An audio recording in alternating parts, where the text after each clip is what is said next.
Olá, meu nome é Gabriel, sou aluno do curso de Engenharia Elétrica com ênfase em Eletrônica e agora vou apresentar meu trabalho do desenvolvimento de um sistema sensorial vestível para análise de atividade física humana.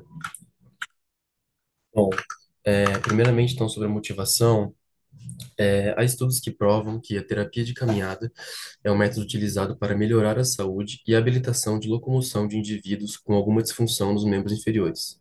Tendo isto em vista, o treinamento locomotor assistido por robôs pode ter efeitos benéficos para o sistema cardiovascular e músculo-esquelético do paciente. Levando em consideração que esses robôs eles interagem com humanos durante o treinamento terapêutico, esses dispositivos de reabilitação eles devem conseguir identificar as atividades realizadas pelo usuário e adaptar a sua assistência para atingir os objetivos do treinamento pré-definido. Portanto, o monitoramento de atividades físicas humanas e a retroalimentação dessa informação nos sistemas de controle torna-se crucial para projetar estratégias de assistência robótica mais eficientes e seguras. Bom, então sobre o projeto, a ideia principal dele foi o desenvolvimento de joelheiras instrumentadas, que seria possível o paciente vestir, e com elas conseguir calcular, medir o ângulo do joelho no caminhar do paciente. Então, para isso, utilizamos sensores flexivos capacitivos e sensores de fibra ótica para conseguir medir esses ângulos. E conectado a esses sensores, nas joelheiras, temos uma placa de aquisição de dados, que nela está inserido uma ESP32, e essa placa se comunica com uma outra placa, também utilizando uma ESP32, que a gente, é denominada placa de processamento de dados, e a comunicação entre elas é feita via módulo Wi-Fi. Bom, sobre os sensores. É, temos, como apresentado anteriormente, temos sensores flexivos capacitivos da marca Band Labs, temos sensores de fibra ótica, que também explicarei melhor adiante. Então, basicamente, esses dois sensores são utilizados para conseguir fazer a medição dos ângulos do joelho, e também IMUs, da marca Xsense, que foram utilizados posteriormente também para conseguir auxiliar no treinamento da rede neural, que também será apresentado posteriormente.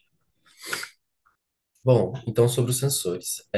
Primeiramente, o sensor flexível capacitivo, que é um sensor bidirecional, ou seja, conseguimos medir o ângulo de inflexão dele em dois eixos.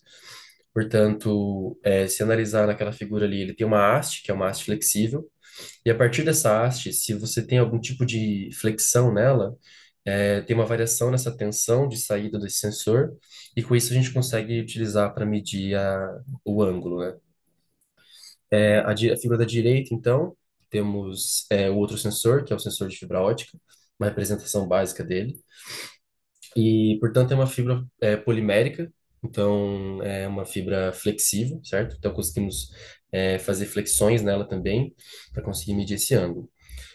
Como está demonstrado na figura ali, cada fibra tem um pequeno corte, uma pequena seção ali, que é utilizado para conseguir ter uma maior perda de potência do sinal.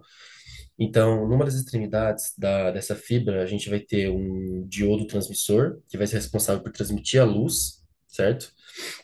E na outra extremidade da fibra temos um diodo fototransistor, que é o utilizado para conseguir converter uma variação de tensão ou uma variação de energia, de luz, recebida em tensão. Então, quando tem uma variação no ângulo, se tem alguma torção nessa fibra, como temos aquela seção, tem uma perda de potência e temos uma variação no sinal desse fototransistor.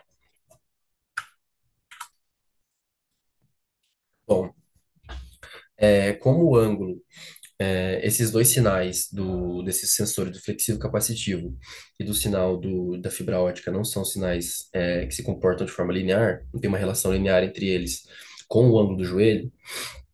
Foi desenvolvida uma rede neural de regressão, então, para conseguir fazer essa relação entre esses valores dos sensores, os sinais dos sensores, com o ângulo real do joelho. Então, para isso, foi desenvolvida uma rede neural com três neurônios na camada de entrada, com sua função de ativação do tipo linear. Temos, em sua camada oculta, 10 neurônios também com uma função de ativação do tipo tangente hiperbólica. E na sua camada de saída temos um neurônio somente com uma função de ativação linear. Bom, nós temos nessa camada de entrada três neurônios, pois temos três sinais de entrada, um relativo ao sinal da fibra ótica e outros dois relativo aos dois ângulos, aos dois eixos do sensor flexível capacitivo, portanto, dando assim três sensores. E para conseguir fazer o treinamento dessa rede, foi utilizado um treinamento assistido, ou seja, assim temos uma saída desejada, que essa saída desejada foi utilizado os sensores de azimos, que foi apresentado anteriormente, como o sinal de o ângulo de saída desejado da rede. Bom, então, para fazer o treinamento dessa rede, foi necessário realizar uma coleta de dados.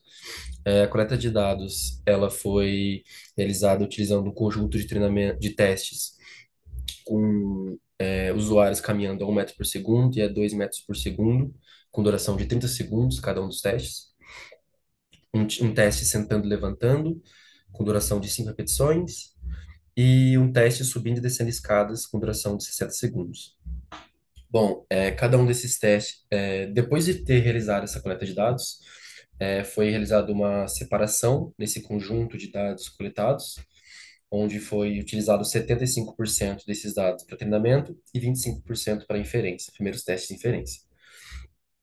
Antes da gente aplicar esse treinamento e fazer essa separação do conjunto de treinamento, do conjunto de dados de treinamento e de inferência, foi realizada uma mistura nesses dados para não ter um possível problema de ter mais dados de um certo tipo, de um certo usuário ou de um certo tipo de teste. Então foi feito primeiro essa mistura, essa shuffle nos dados, né? Essa mistura dos dados. Então, esses dados, antes de ter feito essa mistura, a gente consegue observar esse embaralhamento, né? A gente consegue observar eles nesse gráfico relativo à perna direita e relativo à perna esquerda. Então, a gente consegue analisar que tem uma diferença nos dados, analisando os dois gráficos. E se dá provavelmente algum problema ou na posicionamento dos sensores na joelheira, como foi costurado por mim mesmo, então talvez tenha alguma diferença que foi o causador disso, ou um possível problema nos sensores mesmo. Bom, então agora sobre os resultados do treinamento da rede neural, podemos observar nesses dois gráficos aqui apresentados a correlação entre o sinal desejado e o sinal da rede neural, ou seja, o sinal real, vamos dizer assim, do ângulo do joelho, que se dá pelos ângulos das ímãs, e o sinal da rede neural. Podemos observar que os pontos eles apresentaram uma boa valores próximos do que deveria ser, que seria aquela linha em vermelho. Teve um comportamento um comportamento correto dos dados. Então, com base nesses resultados, nos primeiros resultados do treinamento da rede, tivemos uma precisão da rede de mais de 90%, se não me engano, 93% da rede da perna do joelho direito e da rede da perna esquerda temos uma acurácia de próximo de 90%. Foi desenvolvido duas redes neurais, uma para cada relativa a cada joelheira, justamente por conta caso fosse necessário utilizar joelheiras de modo separadamente, né, utilizar elas separadamente, então foi escolhido fazer assim o treinamento dos dados e a criação das redes. Então agora sobre os resultados offline da rede, esses são os resultados da rede de alguns dados embaralhados, um novo conjunto de testes, né, que foi é, que foi obtido dos usuários para não num processamento direto na placa de processamento, mas um processamento no computador mesmo. Por isso que eu estou chamando ele de resultados offline. Então a gente pode ver aqui que a joelheira a rede neural relativa à joelheira da direita, que está apresentada na figura da esquerda, tem uma precisão um pouco melhor, né, como foi explicado antes, uma precisão de treinamento de 93% mais ou menos. E então aqui a gente consegue analisar essa diferença nos dados. Agora sobre os resultados online que foram obtidos.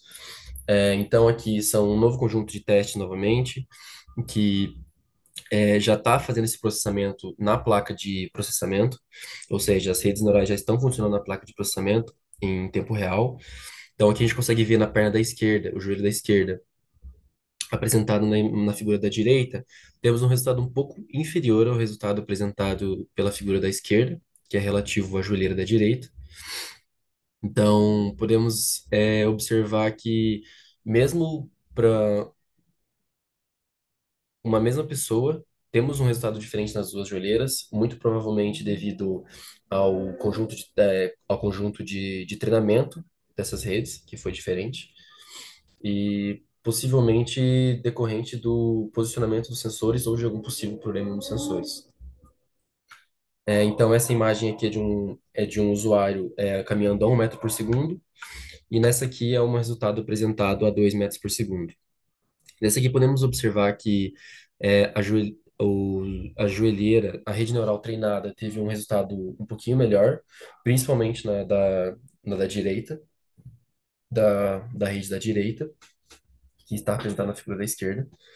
E podemos analisar principalmente um resultado na que temos um alto índice de ruído no resultado das IMUs, né, das Xsens, representados pela linha azul, que não é possível tanto notar nos resultados da rede neural. Muito possivelmente devido ao impacto do pé quando está dando no caminhar ali, acaba gerando algum ruído possivelmente nas IMUs.